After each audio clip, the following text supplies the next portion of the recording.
Hello and welcome to Lifespan Development Psychology. My name is Matthew Poole and I'm an instructor of psychology at Northeast State Community College. Today we will be diving into Chapter 2, talking about different developmental theories as well as theorists. So first, let's look at some of the psychodynamic theories. And before we get going, we need to define some terms. Whenever we're referring to a theory, people will throw around theory with not a lot of legitimacy sometimes, and I'm not sure why, because a theory is among the highest honors that you can get in science next to a law. Now, a theory is defined as a well-developed set of ideas that proposes an explanation for a phenomenon or a behavior and events that is used to make predictions about the future. Now, hypothesis, as we discovered in the last chapter, is a testable prediction. We always grow up saying that a hypothesis is an educated guess, and it is, but for a hypothesis to be legitimate, it needs to be testable, so it needs to be falsifiable or proven that it's not supported by science. So a testable prediction that is arrived at logically from a theory, often worded as an if-then statement. And so, of course, throughout the scientific method, everything starts with a hypothesis. And then we move toward the research, we come to an observation, and we come to a conclusion, and then we create or modify the theory. Now, whenever it comes to the disagreement among theorists, we've got three key issues that remain among which developmental theorists often disagree. This is passive versus active, continuity versus discontinuity, as we discovered in the last chapter, the nature versus nurture debate, although it shouldn't be considered a debate anymore, it should be viewed as an interactionist model. Next, we've got Freud's psychodynamic perspective. Whenever you think about psychology, oftentimes the initial thought that comes to mind is Sigmund Freud, and he dominated the field of psychiatry until about the growth of behaviorism with John B. Watson in the 1930s.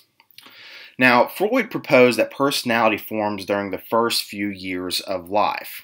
He also proposed that the ways in which parents or other caregivers interact with children have a long-lasting impact on children's emotions, behavior, and personalities. That's one of the things that has stuck around from Freud's ideas, in that early childhood experiences do impact how you behave as an adult. And he suggested the first purely psychological explanation for physical problems and mental illness. Okay, so he proposed that unconscious motives, desires, fears, and anxieties drive our actions. So he thinks that the difficulties we experience are a result of the unconscious mind, as well as, again, early childhood experiences. Now, Freud had a lot of theories or ideas and hypotheses that aren't necessarily falsifiable, and this is a good introduction to one of the ways in which an idea can be unobservable, therefore we can't apply the scientific method to it. And although it may feel anecdotally like we experience an id, ego, and superego, there's no way to reliably observe it, apply the scientific method to it, and come to conclusions. So one of these ideas, again, with the id, ego, and superego, part of personality, is the id. You can kind of think about it like the id is the devil on your shoulder. It wants what it wants when it wants. It relies on something known as the pleasure principle. Okay, includes our instincts and drives, wants, and immediate gratification. Now, the superego is like the angel on your shoulder. It relies on the morality principle, where it wants to do right every single time, each time. But then, like in movies and TV shows where you've got the devil that pops up and you got the angel that pops up, ultimately it's up to you to decide and distinguish between the two. That's what's known as the ego, which relies on the reality principle. It tries to help satisfy the id, but in a socially acceptable manner. And according to Freud, the ego develops within the first 3 years of life. And to Freud, if there's a strong ego to balance the id and superego, that will equate to a healthy personality. Now, if there's an incongruence or an imbalance of the ego to support the id and superego, then that can lead to neurosis, or a tendency to experience negative emotions. And over to the figure to the right, Freud thinks that your awareness of your mind is kind of like an iceberg, where only a little bit of it is conscious to you or within your awareness, whereas like an iceberg, the majority of it is underwater. And to Freud, that is the unconscious mind, information or mental faculties that we are unable to access. Now, Freud had a theory of psychosexual development, and to him, again, these stages last until about adolescence. And if there's a difficulty within one of these stages, then that can lead to the fruition of mental difficulties in adulthood or being fixated in that stage. So he categorizes as the oral, anal, phallic, latency, and genital stage. We won't dive too much into it. You're welcome to do your own research on it.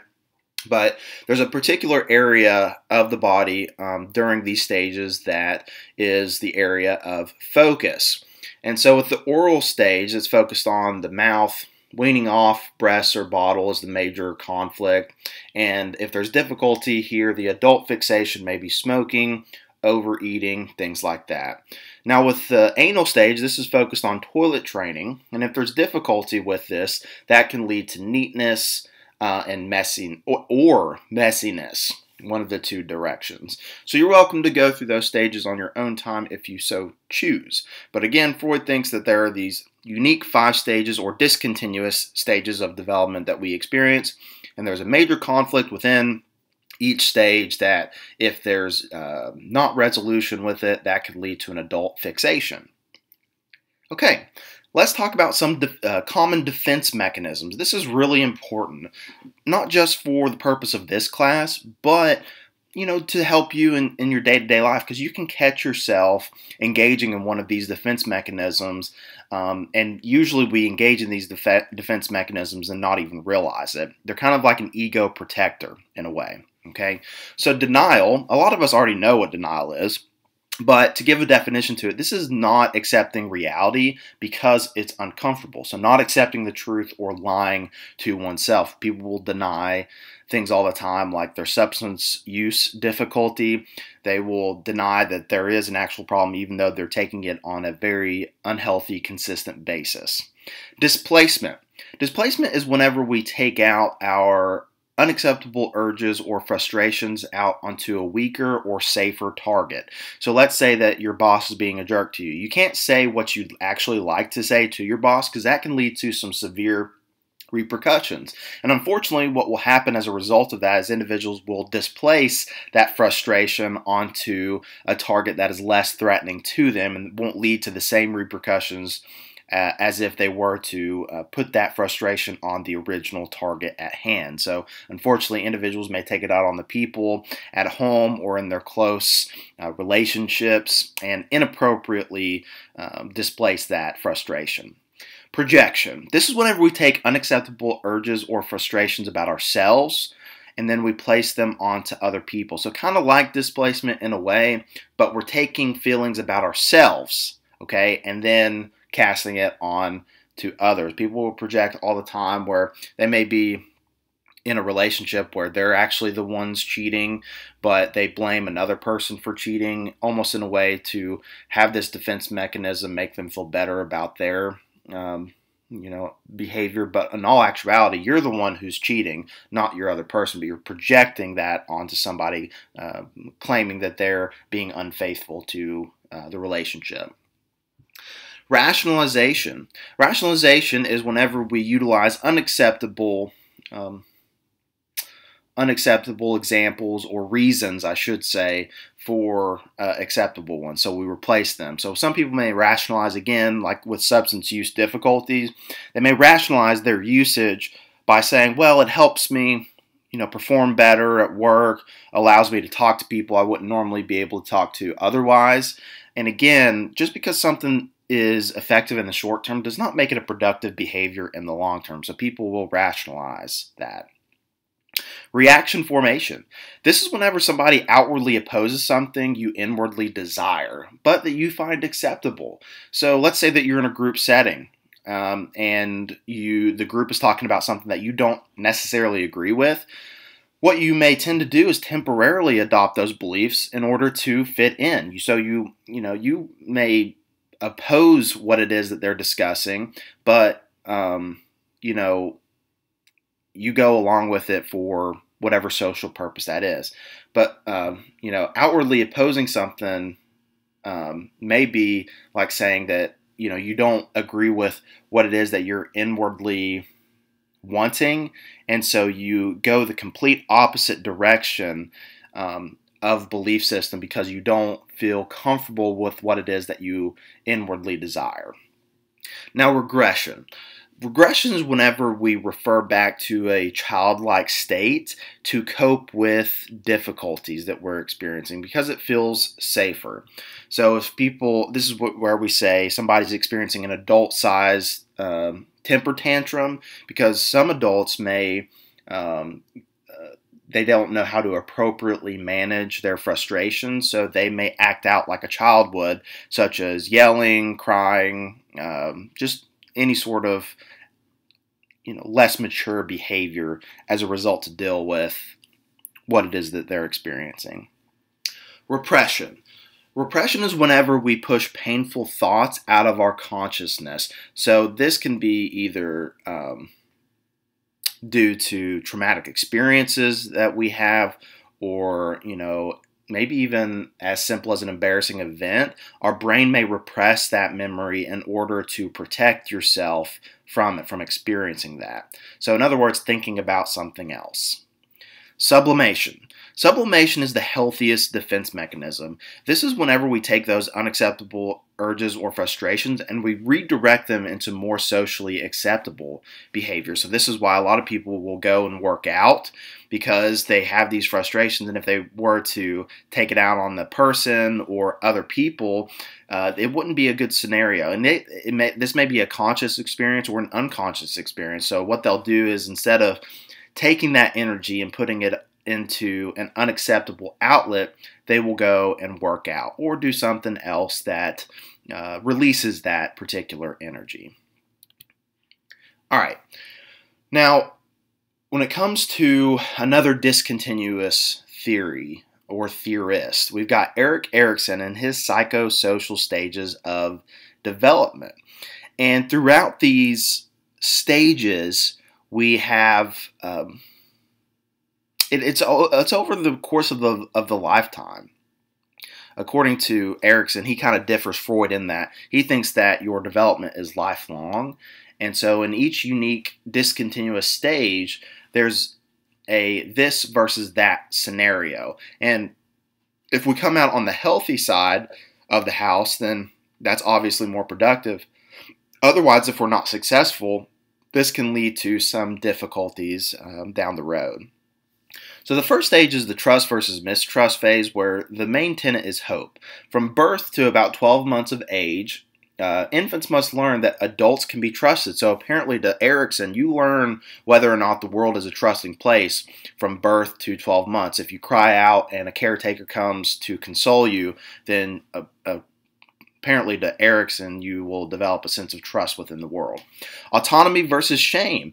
This is categorized by will. So from toddlers ages 1 to 3, they will explore their world and learn that they can control their actions and act on their environment to get results. Can they be autonomous? Can they be independent? Initiative versus guilt. The main tenet is purpose here.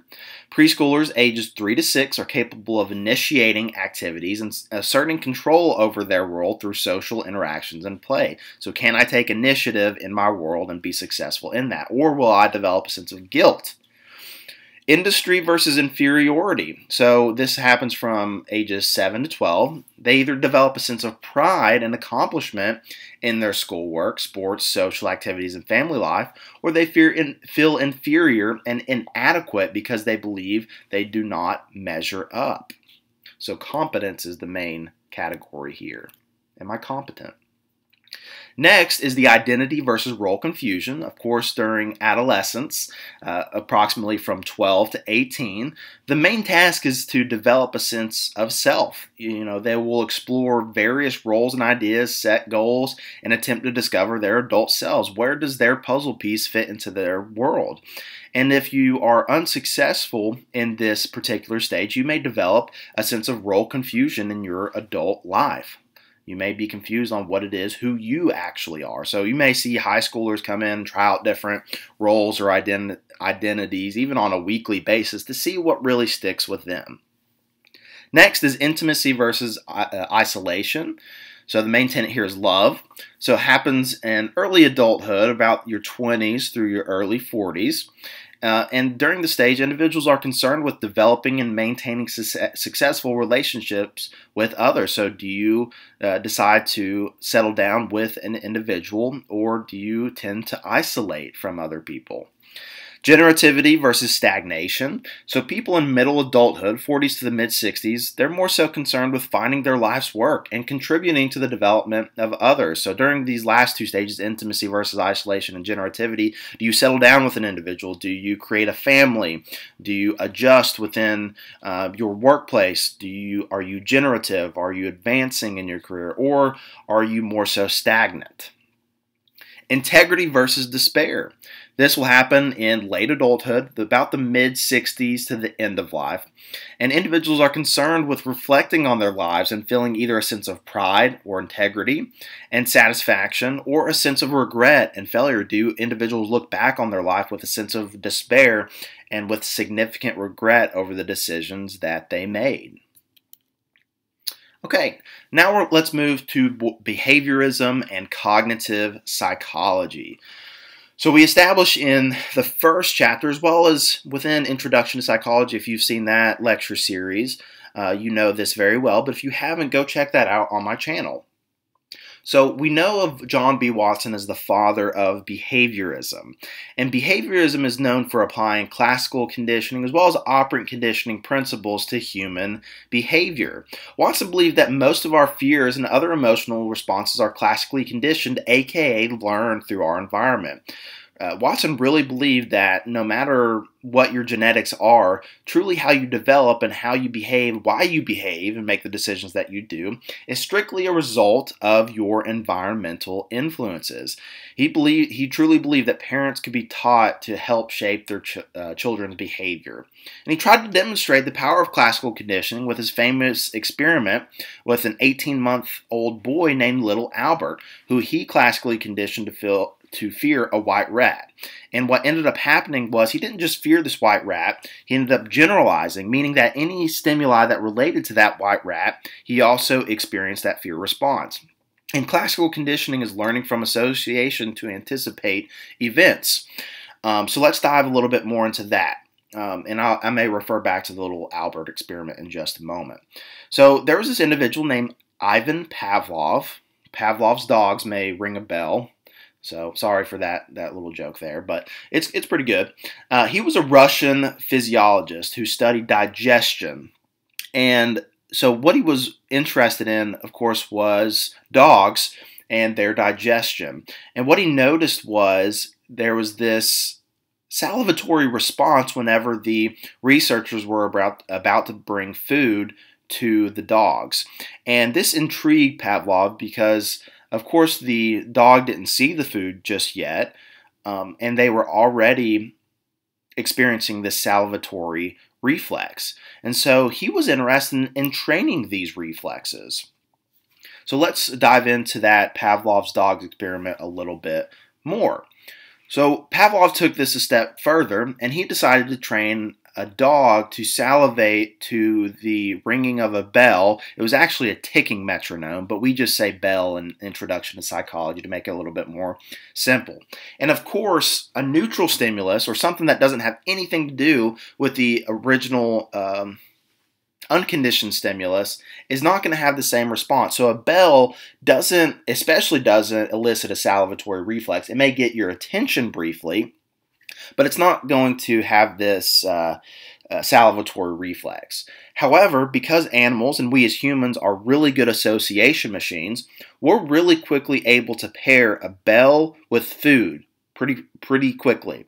So what Pavlov would do is just before or simultaneously with the food would have this bell ringing, and where classical conditioning is learning from association to anticipate events, the dog was able to anticipate that and understand that whenever the bell rang, food was about to be delivered. So the bell eventually became a conditioned stimulus, which elicited a conditioned response within the dog. So the bell had that conditioned reflex. And we as humans do this all the time. We could be classically conditioned to the sound of a bell as well, depending on the scenario. Now we've got operant conditioning, which is learning from our consequences. It's based on the law of effect, which states we're more likely to engage in behaviors that yield a pleasant consequence and less likely to engage in behaviors that yield a negative or a neutral consequence. So this was commonly associated with B.F. Skinner, and he dove into this a little bit more through the concept of reinforcements and punishments. So this is where we get positive and negative reinforcement and punishment. So in operant conditioning, we learn to associate a behavior and its consequences. Behaviors are either strengthened or weakened because of their consequences. Okay, I've already established the law of effect.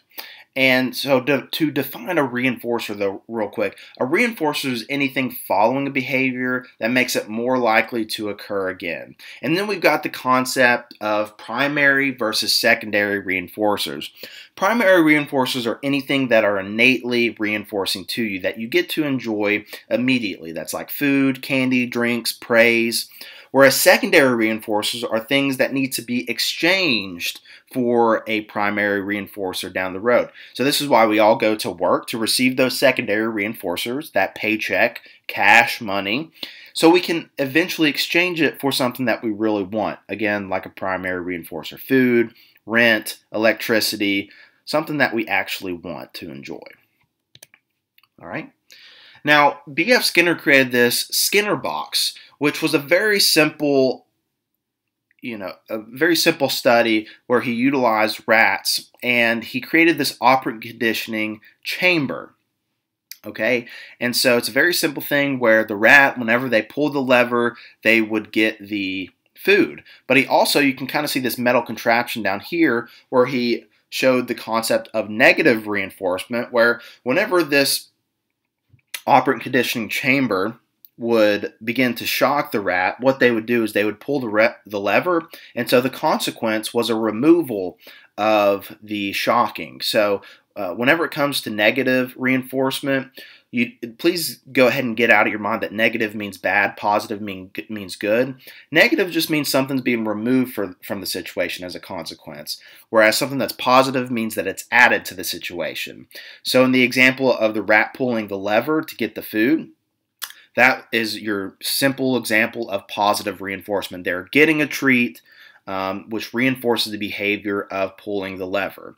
Whereas whenever it comes to the shocking, with negative reinforcement, what would happen is they would pull the lever and they would remove, and that would remove the shocking. So anything that's being removed is considered negative, and so it's going to reinforce that behavior of pulling the lever whenever there's a shock going on that floor.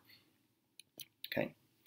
Now moving forward to social cognitive theory, we've got this social learning theory that was developed in the 1960s thanks to Albert Bandura. Now Bandura proposes that learning occurs in social context through a dynamic and reciprocal interaction of the person, their own behavior, and the environment. So we don't just learn by things happening directly to us. We can observe, or through observational learning, see people experiencing an event and either learn through reinforcement or punishment to engage in that particular activity. So he had this famous Bobo doll experiment. And what happened in this experiment is children observed an adult engaging with this blow-up Bobo doll. And depending on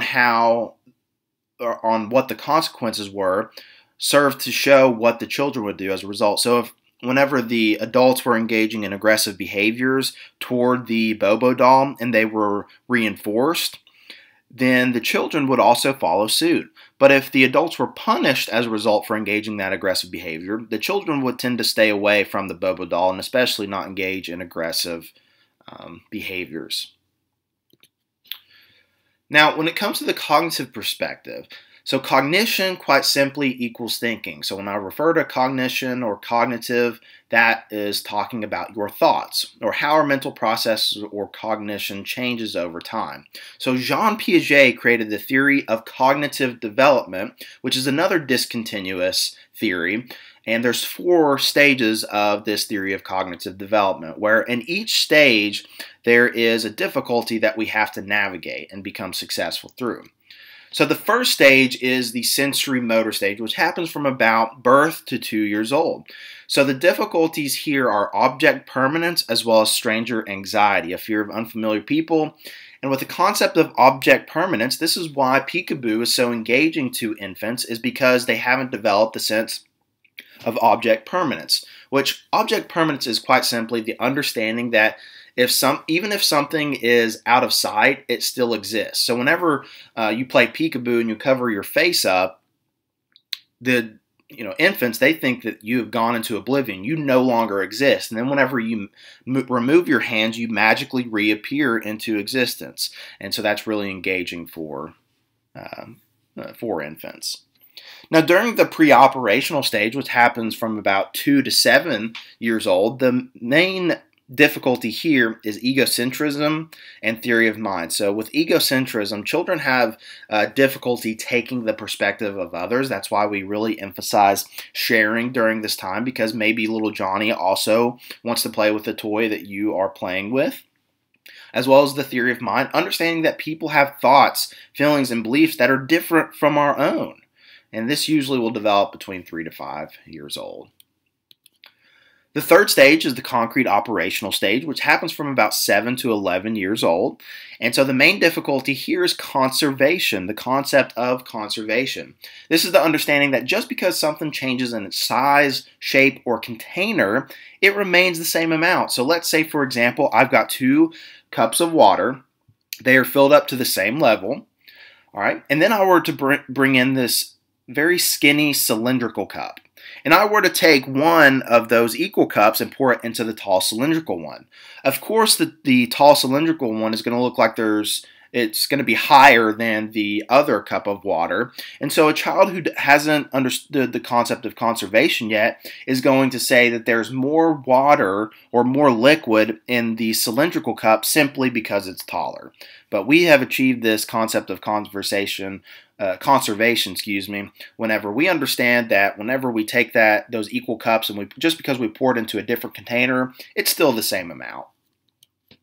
And then lastly is the formal operational stage, which happens from about age 11 and then into adulthood, where we're really dealing with abstract ideas and logical reasoning. So children can use abstract thinking to problem solve, look at alternative solutions, and test these solutions. A renewed sense of egocentrism occurs in adolescence as well. So those are the 4 stages of Piaget's theory of cognitive development in a nutshell. So now let's move toward looking at humanistic, contextual, and evolutionary perspectives. Now, with Carl Rogers and humanism, so the main tenet behind humanism is that they believe in the potential for good in humans. And Carl Rogers created this idea of the ideal self versus your real self. So your ideal self is, of course, who you want to be down the road, and your real self is who you are today.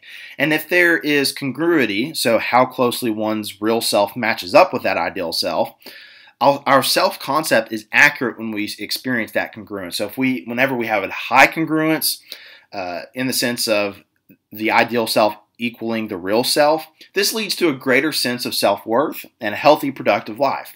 Whereas when there's this incongruence or there's severe detachment from your ideal self versus your real self, that can lead to maladjustment. All right. And another really important, just as an FYI and a tidbit of information, one of Carl Rogers' big contributions to the field of psychology is the concept of unconditional positive regard, or unconditional love, for lack of better terms.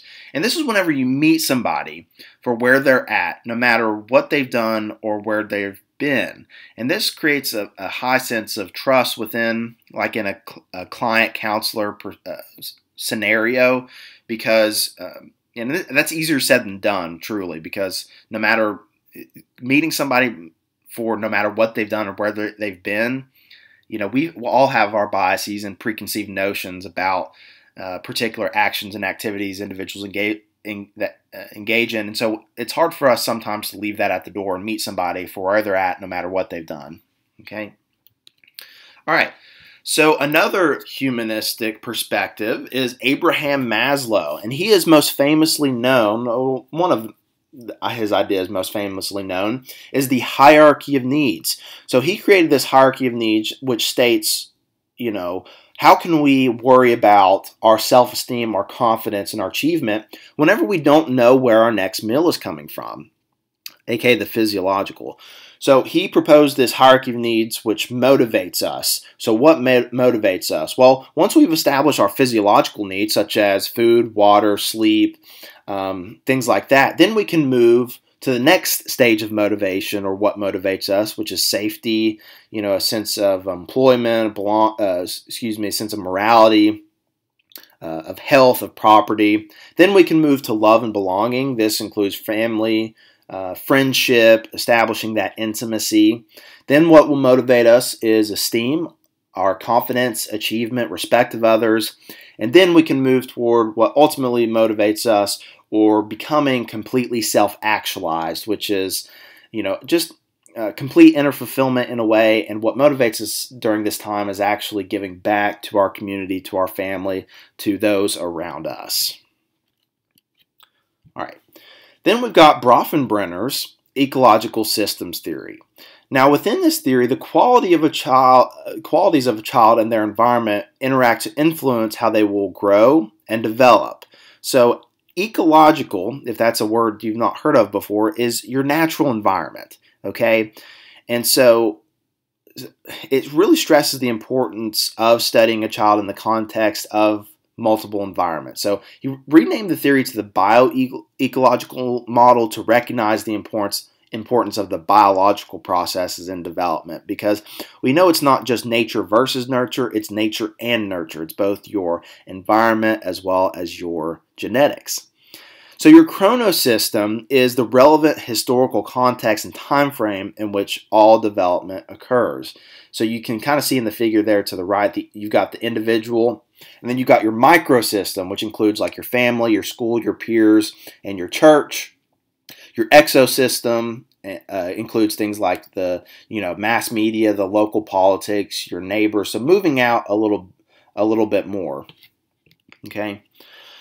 Now, when it comes to behavioral genetics, it's a field of study and a field of scientific research that uses genetic methods to investigate the nature and origins of individual differences in behavior and studies the effects of heredity on behavior. So what it is that you receive from your parents, how does that influence how you behave?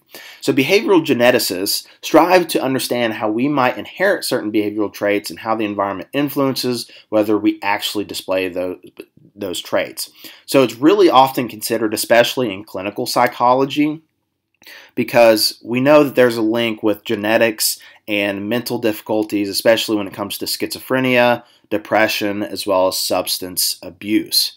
So there are high genetic components and influence when it comes to the onset of mental difficulties. It's not just environmentally influenced. There's a genetic component to it as well. So that's where we're going to end today for Chapter 2. I will see you in Chapter 3. I hope you all have a great rest of your day. Bye-bye.